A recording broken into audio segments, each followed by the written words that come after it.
We are good. We are good. Okay. All right. Do we just want to start over then and scrap that first part? Or? Might as well. Yeah, Sure. might as well. All right. Cool. All right. Well, this is Ryan from the Midwest Metal Promotions here with Gorgatron. How you guys doing? Hello. Good, man. What's up, dude? Round two. Round two. And they won't understand that, but that's okay. Quick introductions for the two of you. Who are you and what do you do in the band? I'm Carl and I do vocals. I am Cameron and I play the long guitar, otherwise known as bass. Excellent. Good job, sir. Okay, before we get into the meat of this, we're going to do a couple of first. And the first is, what was the first CD, album, cassette, whatever, that you purchased with your own money, if you remember? That I purchased my own money was an Electric Fetus. It was two. It was a cassette tape, and then I got a CD. CD was And Justice for All by Metallica, and then the cassette was that Weird Al, like it had Fat, it had him in the leather jacket, like Michael Jackson's Bad. Oh, yeah. Pretty sure it was just called Fat or something. Yeah, I think that's Even worse, I believe. Yeah. Nice. Yeah, that was my first two with my own money, that is. Nice. my first CD with my own money. I think it was Kid Rock, Devil Without a Cause. I'm not playing about that. Pretty sure that was the first CD I bought. 3'9" with the 10-foot dick. I'm a lady. You know, I was like in 5th or 6th grade. You know, that shit hit. Oh, yeah. No judgment, man. It's all good. What was the first concert that you attended that you wanted to attend? Mine was Anthrax and Rob Zombie on the American Witch Tour, I believe. Nice. That was, I don't remember what year, but I'd never heard of Anthrax prior to that. Mm-hmm. And I went there for Rob Zombie, and then Anthrax came out and played, and I didn't really care that much about Rob Zombie after that. I went to a bunch of like hardcore and punk shows when I was a little kid. Don't really remember because the bands weren't real bands, local bands. One that I was really young and went to, I guess, was 2003, a band by the name of CKY. That was pretty sick. Yeah. All right. Okay, so why don't we just dive in? Tell me, how did Gorgatron come to be, and get the history, man. Well, I guess brief history. Paul and Neil jammed with a recording rig back in 2006 or 7, and then they found a drummer, which wasn't Matt at the time, but then they did some musical chairs and they got Matt. Originally, it was just like kind of like a joke grind band. Like there was explosions and drum machines, and then it just oddly got stupider and more serious. Yeah, at the same time. So Neil, Paul, and Matt were the first lineup of Gorgatron, and then Neil left to do other musical endeavors, and then I joined with our former bass player, but then he left, and then we got this guy, and then Neil came back, and then he learned our set in like less than 2 weeks, and then we opened for Testament and Anthrax, and it was sick. Dude. Shit. Trial by fire, man. Fuck. Yeah, a wild ride. So for the record, you are talking to the newest members of this band. Gotcha. Not my first time interviewing newest members of bands. I've been down this road. Newest members as of 2012, 2014? Yes. Yeah, I joined in 2012. And okay. Gorgatron's been around since 2007. Gotcha. Cool. Very cool. Very cool. Yeah, that is the one thing I noticed. You take your music seriously, obviously, but there's a fun lightheartedness to you guys, which I appreciate. Yeah. Speaking of which, the documentary you did, Beyond the Blast Beats, Good stuff. The guys who did that also did our first single music video for Imposter Syndrome with all the kill and shit. Good dudes. Yeah. And then your podcast as well, which I think I listened to the first episode of that. That was good. Thank you. Yeah, we're slowly chipping away at that. The beautiful thing about a podcast is like you can kind of do it whenever. Yes. If there's a week-long or a 2-month-long hiatus in between episodes, you're just gonna have to wait. Yeah, and it doesn't matter. It's just kind of like, whenever you get around to doing it. Right. So like the documentary, was that just an idea you guys had and like, okay, let's see how silly we can make it, or was it just like we were sitting around because we tend to hang out at one of the bandmates' houses, drink beers, watch YouTube, and laugh. And we ended up watching this one band's like documentary they made, and they were like acting way too serious about it. So like we were just like, why don't we do that, but like basically lampoon or do like a Spinal Tap version, like when the fans like are screaming our name, it's like, and so yeah, it's basically like a normal serious band documentary, but taking the piss out of it. Yeah. Oh, absolutely. Yeah, and I guess for like our individual characters, we kind of went with what would since I'm a front man, I went with like what would I hate to hear from another front man. right. Yeah, it was very, very Spinal Tap-ish. And if you're gonna lampoon something, might as well lampoon the best. So there you go. Oh, yeah. Spoiler alert for those of you that haven't seen it, but the reason why Neil, our second guitar player, isn't in it until the very end is because we filmed that thing and then sat on it for almost a year because he joined the band, and we just were like, yeah, we'll just film some bits with him, and then we never got around to it. So then we just filmed him like kicking the door in during the credits and like, hey, you want to play guitar? Yeah. And then that's it. And there you go. So I assume you guys are probably both huge comedy fans and that kind of stuff. Yeah, if it's good. If it's good, obviously. What do you guys consider good?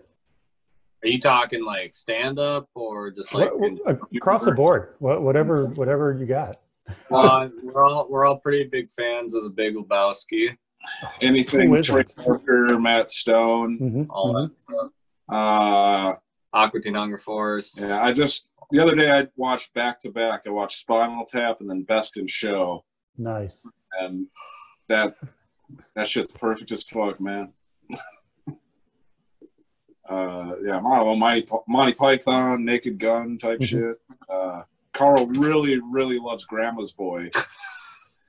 Hey, that is an excellent movie. Kind of, sort of, maybe not really. I actually, speaking of movies band members don't like in this band, one of my favorite all-time comedy action movies is actually called Face Off. And Paul, the other guitar player, really hates that movie because he doesn't like good things. So everyone watching it, you should tag Paul in any Face Off YouTube clips or GIFs, or just go post it on his Facebook wall. Face Off for life. Nice. What about musical influences for you guys? All over the board, man. At least for me. I mean, all of us are pretty eclectic, if you will, when it comes to that. Personally, I mean, I'm into anything from, Motown to crust punk, power metal to fucking folk bullshit. So I don't just like listen to. I mean, I technically still listen to the same 10 albums I've been listening to since I was like 10, but in between those, it's all over the board. Yeah.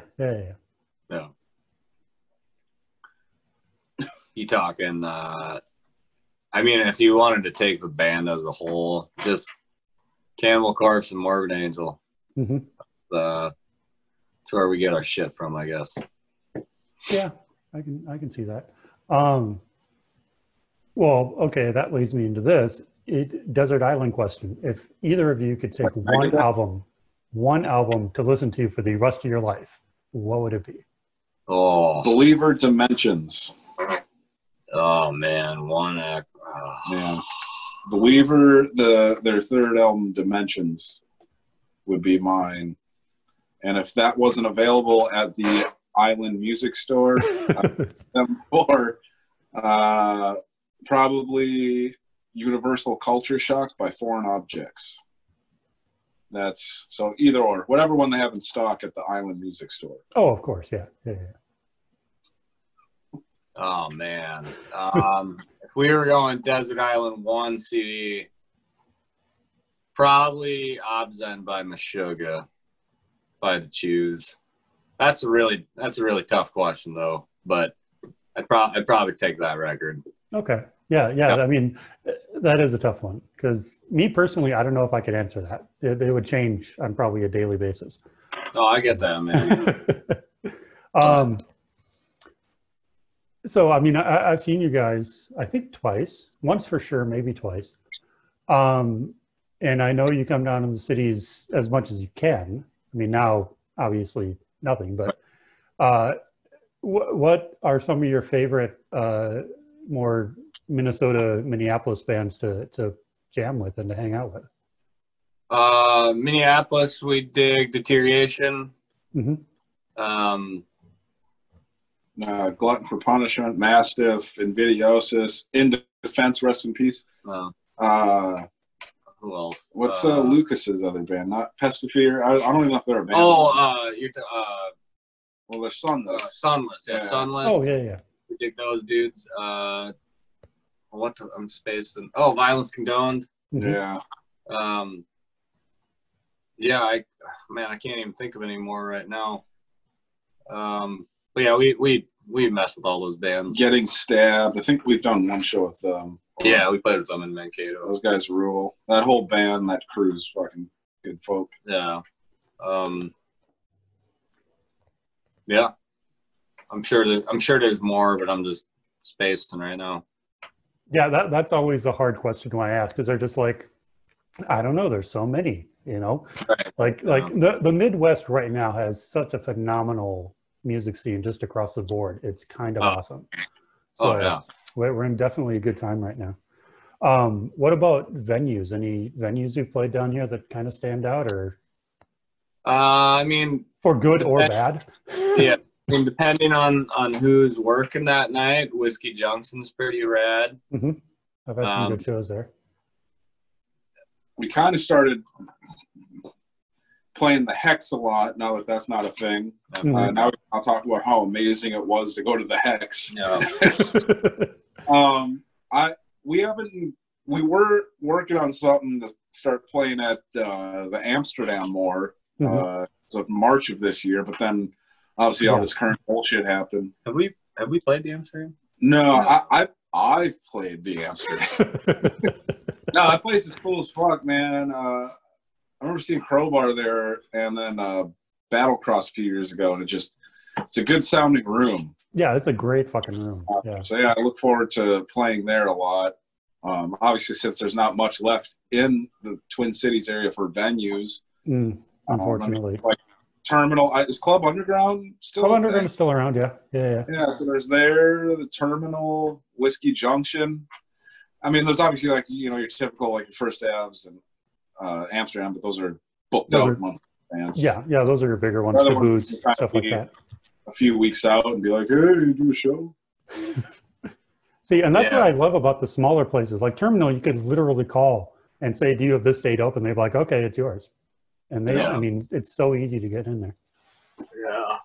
Not the most prestigious room, but you know, it works. I want to play. I really liked Lee's. I don't think we ever played there, but I went there a lot for shows. Lee's was one of the best rooms in the city. For that size, yeah. I had all that Elvis shit all over the walls, too. Yeah. You know what that was contractually written in? Like, when the owners bought that bar, like, it was in the contract they had to leave the Elvis stuff all over the walls? I don't know for sure, but looking at the amount of dust and stuff on it, I'd say it's been there since they opened. So probably that and the animal heads. Yeah, but let's see what else we got. Shit, that's really all I got. Except for anything upcoming. You can throw some rapid fire random questions if you want. We can talk about something other than music. See, and then bands ask me that, and then that's when I freeze because I don't have anything prepared.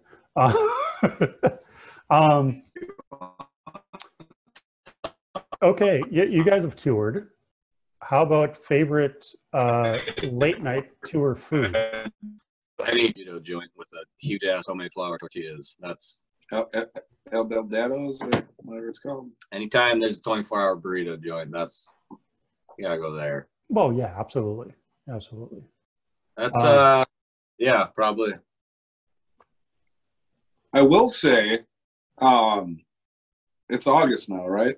Yeah. Yes. So August 28th, here in Fargo, North Dakota, we are doing our CD release show. And we just got confirmation literally like yesterday that our venue in town, the Aquarium, it's going to be their official like first like reopening show. Nice. We're doing 75% capacity. Masks are required. We're going to have masks. Like we're going to give out masks if you don't have one. Mm-hmm. And we're going to shoot the live stream it if things work out. So if you are watching this, drive up. If you let us know that you're driving up, because we're only allowed a certain amount of people. If you're making the drive, we'll work it out where, you know, if we sell out of tickets or whatever, like we'll make sure you get in. Yeah. So just let us know, because, you know, you're never going to get to see music ever again because we're all going to die, man. The comet's coming, and the comet's going to fucking... So might as well see a show before you die. Also, if you come to that show, you get a free copy of our new record with ticket purchase. Very true. Nice. Very cool. That record is, there may or may not be a copy of it in and around where we're at. Yes. Mm-hmm. Mm-hmm. But yeah, free CD with ticket purchase if you come to August 28th CD release show. Also, Minneapolis Deterioration's playing that show. Yes. So, yeah. So it's going to be a good time. Everyone should drive up. Bring all your friends. Yeah, it'll be a good time. Cool. Very cool. That's all we got in the books actually now. Yeah, we just played Slam Dakota. Yeah, I watched a little bit of live stream from that. That looked like a fun time. Yeah, no, it's we've actually played it all 3 years. We weren't going to play this year, but then a few bands had dropped off, and we're like, well, we're not doing anything. Let's fucking rock and roll. Mm-hmm. Go hang out with our buddies. And yeah, fucking, it's always a kick-ass time. Like, if you live in, like, you know, Minnesota, the Dakotas, Iowa, Nebraska, Missouri, there's really no reason for you to not go to Slam Dakota. Folks were driving from, like, Chicago.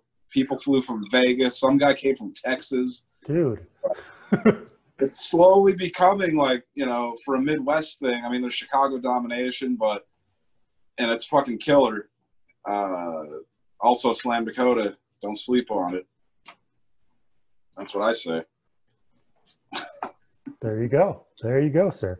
Yeah, I was just going to say, I actually pre-ordered my copy of the album when you first set out the link like 8 months ago, whenever the hell it was. Thank you. So, so a funny story about this. So we signed to a label in like May of last year. Okay. And the album, we were set to start doing singles November, December, January, February, album out in March. Mm-hmm.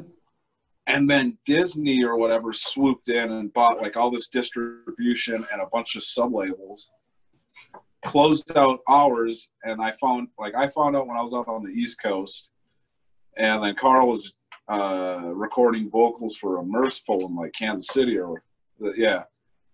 and so like we're trying to like call the other guys and let them know, like, yeah, the label thing fell through, so it's a termination. So then we basically didn't have a label because it was the end of the year type kind of thing. Mm-hmm. So all major labels, even if they have subsidy labels, are doing their end of the year finances, so they don't give a shit about signing a new band. Oh, right. Yeah. Most labels, for those of you that know this, you know, so you might want to go get some fucking chips or something, but most labels, whether they're major or small, like they don't start looking at new acts until the end of January, because that's when they get all their books done. So yeah, like finally the end of January and February, we got talking with folks, our management and folks at Nuclear Blast, and then we ended up on Blood Blast distribution. And then it was kind of like there was a whole bunch of stuff we could have figured out. Like we could have done another label for physical copies, and we're like, no, we'll just do the digital thing with Blood Blast, and then we'll handle the physical side of stuff like 100%, just so we can get this album out, because people have been waiting since goddamn, October, November. So sorry for those of you that have been waiting, but also thank you for the patience. Oh, of Yeah, course, of course. Pre-orders will ship soon as fuck. We'll get them out. Sweet. Excited to hear it. All right. One last question. Sure. Drink of choice, alcoholic and non-alcoholic. Yingling, lager beer. We don't have it in the Midwest. It's more of an East Coast, and then stops at like fucking Ohio or Michigan or Indiana. But if you can get Yingling, there's actually, if you look right there, that's a Yingling sign that we stole from a venue in North Carolina. I mean, we acquired through a legal exchange of goods and services. Yes. It was part of the payment for the show. Yes. For the record, they had one that was identical still there. So, just for the record. Right. Yes. And if it was not an alcoholic beverage, I don't know, I like a good glass of good filtered water. But if it's not water, it'll be Body Armor Strawberry Banana. That shit rip. Favorite drink. If we're going booze,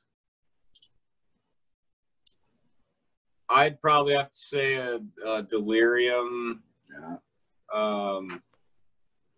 What is Tremens? A Delirium Tremens. It's one of the oldest breweries on the planet Earth. If you see the tap handle, it has a pink elephant on it. Not to be confused with the pink elephant PBR tap handles. Oh, really? But yeah, the Delirium Tremens. I don't recall where that brewery is located, because I originally thought India, but it is not.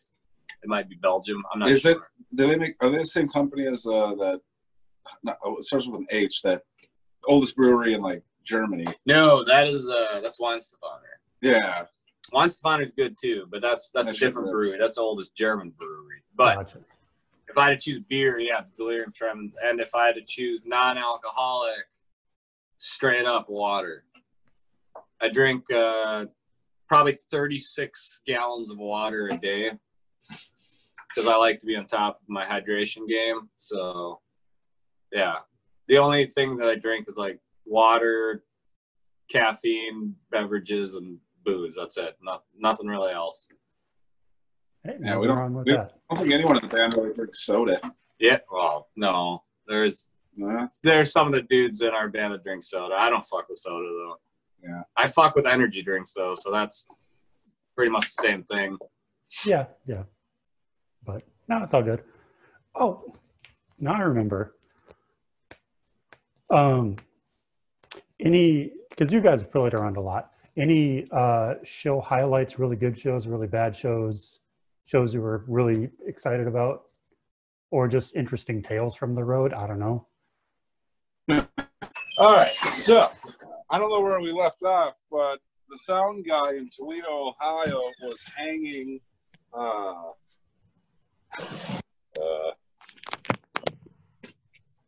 Squat. All right. So the sound guy was hanging off of the building, and we played our show. He turns off the PA system, and then we almost got in a fight with him, and our drummer farted in his face, and then he went and crashed his motorcycle on the interstate. It was an awful time, but it was fucking hilarious. This is 100% true, too. Yeah, this is all real. Like, that Wow. night, we got pictures of that sound guy in the hospital. Like, it's 100% true. A good show. One of my favorites was Club Red in Mesa, Arizona. That ripped. Dallas rules. Oh, yeah, Riot Room, Dallas. Kansas City. Chicago was cool. Chicago's one of the wildest. Philadelphia rips. Yeah. So was Richmond, Virginia. Richmond, Virginia. That's a tour story today. Cinco de Mayo. So we tend to sleep at like rest stops and shit, right? Mhm. I'm actually gonna grab a chair because I'm not gonna hunch over and talk to you. So I will remain squatting. all right, so we're in a different setting, different time. So it was like we woke up at this rest stop we were staying at, and the other band that we're on tour with, Goblet, was parked next to us. I wake up at like 9:30 in the morning because I hear some rabble rouse, and then I look out the window, and they're all wearing sombreros and drinking tequila. So I stumble out of the van, and I'm like, "What's up?" And they're like, "Dude, it's Cinco de Mayo." Woo! So we proceeded to start drinking tequila, drive like 30 minutes into Richmond Park at like, I don't know, it was before noon, because we ended up walking to a Mexican restaurant down the street right when they opened. Proceeded to drink there, and then walk across town to the Guar Bar. But on the way to the Guar Bar, we stopped at a strip club, had a good time. Went to the Guar Bar, ate, drank some more. And then we're like, all right, let's walk back to the venue. And then we got a block into the walk, and we hopped in a random dude's van. And we just, True story. yeah, we flagged him down like, dude, because he was listening to metal. So we're like, you're cool, we're cool. Can Yeah. you give us a ride to this venue? He's like, yeah. And Straight up. There was, what, probably eight? Eight greasy dudes he picked up. He's like, yeah, all right, I'll give you a ride. True story. Yeah, Richmond, Virginia fucking riffs. Oh, So how did the show go? I pretty cool. felt hungover by the time we were playing. And then next door, there was like a BDSM like club. They wouldn't let us in. And We tried getting in. They wouldn't let us in. They were having Star Trek night. So there was At a a bunch BDS, like, what does that mean? BDSM Star Does Trek. that mean they're watching Star Trek in the? Because nobody came dressed as Star Trek figures. I was looking. Huh. Yeah, that was an odd. No. I forgot about that. Also, we played with this band called Vomit Stain. They're pretty cool. Yeah. Oh, and then all those hood rats were like hanging Yeah. out of their car. There was this chick hanging out of her car twerking, and they were like doing circles in the middle of the road. Just My buddy was there Wow. with his dog. wow. Some of that footage is on the internet. Some of it we can't show. There you go. Well, all right. I think that's the appropriate place to end it. And so thank you guys. And and everybody look out for the record at the end of the month and the show and everything else. We'll do some quick plugs. You Absolutely. can get everything at gorgatronband.com. That's where our podcast is, merch. You can listen to our music there or take links to any of your streaming platforms.